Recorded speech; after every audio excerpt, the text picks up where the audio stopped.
नमस्कार। इस वक्त कोरोना की जो महामारी है वो काबू से बाहर होती जा रही है, चाहे वो छोटे बड़े शहर हों या गांव के इलाके भी, जहां पर जो मज़दूर हैं वापस गए हैं। कायदे से इस वक्त देश की सरकार, राज्यों की सरकारें और देश की तमाम पार्टियां और नेता नेता कहते ही क्यों हैं अपने आप को वो? इसलिए तो कहते हैं कि जब संकट का समय हो तो नेता बढ़कर सामने आता है और वो लड़ाई लड़ता है। लेकिन जो हमारे देश के नेता हैं, ख़ासकर बीजेपी जिसकी सरकार है केंद्र में, वो उनका ध्यान इस वक्त इस तरफ ज़्यादा है कि बिहार में आने वाले चुनाव कैसे जीते जाएं, राजस्थान की सरकार को कैसे डिस्टेबलाइज किया जाए और बंगाल में ममता बनर्जी के खिलाफ जो चुनाव होने हैं उनको कैसे जीता जाए, और राज्यसभा के जो चुनाव होने हैं 19 जून को, उसमें ज़्यादा से ज़्यादा एमएलएस खरीद के कांग्रेस के और पार्टियों के, जैसे गुजरात में हुआ है, हाँ, राज्यसभा की सीटें बढ़ाई जाए। उनकी प्रायोरिटी ये दिख रही है इस वक्त, कोरोना नहीं दिख रहा। राजस्थान में 19 जून को होने हैं राज्यसभा के चुनाव। वहाँ पर जो कैलकुलेशन ये थी कि जितने सदस्य हैं कांग्रेस के, उसके मुताबिक 3 सीटें बनती हैं राज्यसभा की, तो जितने भी विधायक हैं कांग्रेस के और दूसरी पार्टियों के, तो 2 सीटें कांग्रेस के पास जाने का अनुमान रहा है और 1 बीजेपी के पास। लेकिन अब वहाँ पर खरीदो फरोख्त शुरू होगी विधायकों की। अशोक गहलोत की सरकार ने अपने ही विधायकों को अपने ही आवास पर बुला के, अपने ही घर बुला के, उनको बसों में बिठा के शिव विलास रिजॉर्ट है एक जयपुर में, वहाँ पहुँचाया है। अब ये ऐसा क्यों करना पड़ रहा है कि विधायकों को बचाने के लिए? ये बात भी हकीकत है कि इसका मतलब कांग्रेसी विधायक बिकने को तैयार होते हैं। बसों में ठूस ठूस कर उनको ले जाया गया मध्य प्रदेश से कर्नाटक, मवेशियों की तरह वो तैयार हो गए। ऐसे में जो जनादेश होता है, जिस वोटर ने जिस पार्टी के सिंबल पर एक विधायक को जिताया, ये उस जनादेश का अपमान है, उसकी बेइज्जती है, जनता का ख्याल नहीं है। राजस्थान में तो कहा जा रहा है कि 25 से 30 करोड़ रुपए हर विधायक को ऑफर किए गए हैं। तो ध्यान सारा इस तरफ है। दूसरी तरफ एक ऐसा नैरेटिव गढ़ने की कोशिश की जा रही है कि प्रधान सेवक ने बहुत ही बढ़िया तरीके से कोरोना पर काबू पा लिया है।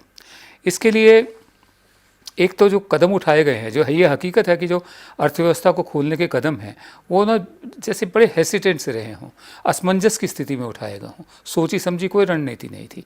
4 घंटे के नोटिस पे लॉकडाउन कर दिया, अर्थव्यवस्था को बहुत नुकसान हुआ। अब अचानक से खोल दिया जब कोरोना के केसेस बढ़ रहे हैं। बहरहाल ऐसे में जो गृह मंत्री हैं वो चुनाव प्रचार के लिए बिहार और वेस्ट बंगाल में जा रहे हैं, उड़ीसा में भी जा रहे हैं। अच्छा, वो कह रहे हैं अपने पार्टी के जो कार्यकर्ता हैं कि सेवा, लोगों को इस वक्त मदद की ज़रूरत है, वो करने के बजाय पार्टी के कार्यक्रम बताइए उनको और बताइए कि किस तरह से प्रधानमंत्री ने जो कोरोना है उससे लड़ने इस युद्ध में विजय पाई है। जेपी नड्डा हैं, इस वक्त पार्टी के प्रेसिडेंट है बीजेपी के। उनका ये कहना है कि एक प्रधानमंत्री नरेंद्र मोदी जो हैं, उनकी चिट्ठी है एक, 10 करोड़ परिवारों तक पहुंचाई जाए। बीजेपी ने एक 23 पॉइंट की बुकलेट भी तैयार करी है जिसमें ये कहा जाएगा कि मतलब किस तरह से प्रोएक्टिव और अलर्ट है, हाँ, कोरोना को लेकर जो कदम उठाए हैं। साथ में ये भी कहा जाएगा कि मतलब इफ़ेक्टिवली इसको हैंडल किया गया, बहुत कारगर तरीके से प्रधानमंत्री ने, प्रधान सेवक ने हैंडल किया गया है।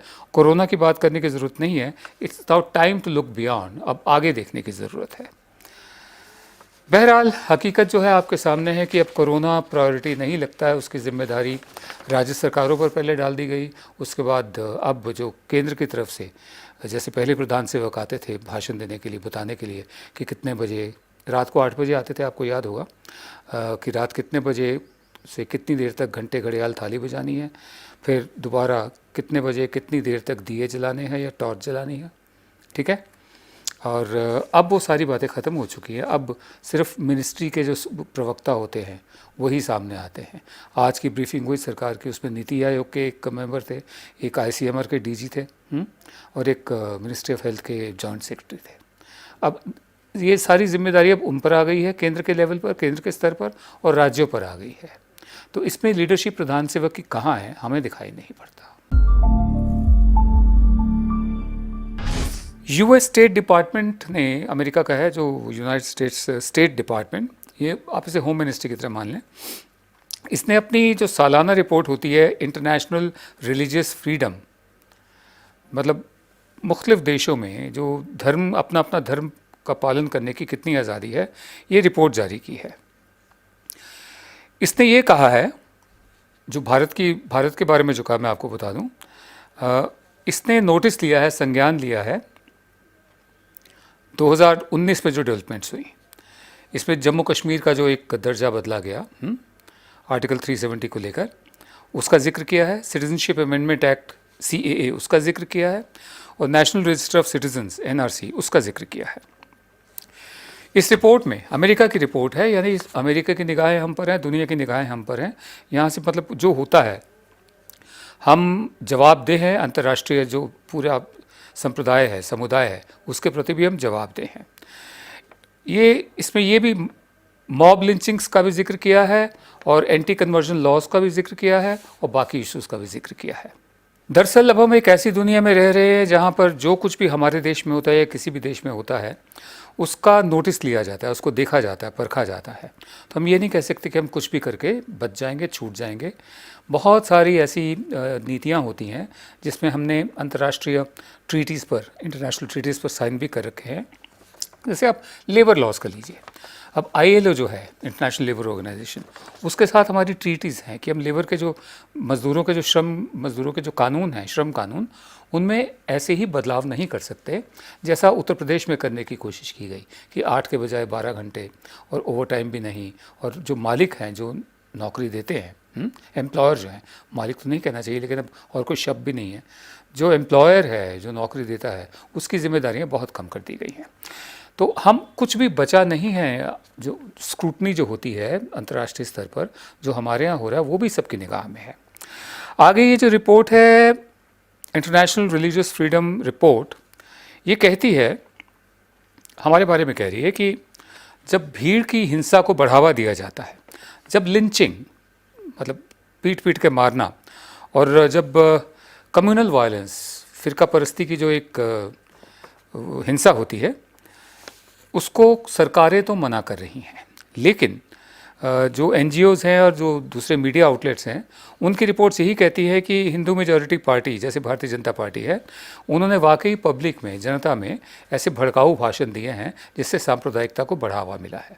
देश के गद्दारों को, गोलीमार सालों को, ये मतलब इस तरह के हुए हैं मतलब चीज़ें कैमरा पर दिखाई गई, न्यूज़ चैनल्स में दिखाई गई। एक मंत्री बोल रहा है, उधर एक छोटा सा नेता इसी पार्टी BJP का, दिल्ली में जो वायलेंस हुई थी उसमें वो DCP साथ में खड़े हुए हैं, उनके साथ खड़े होने के बावजूद कह रहा है कि हम 2 दिन और इंतज़ार करेंगे, उसके बाद हम सब सड़कों पर उतराएंगे, हम कानून अपने हाथों में ले लेंगे।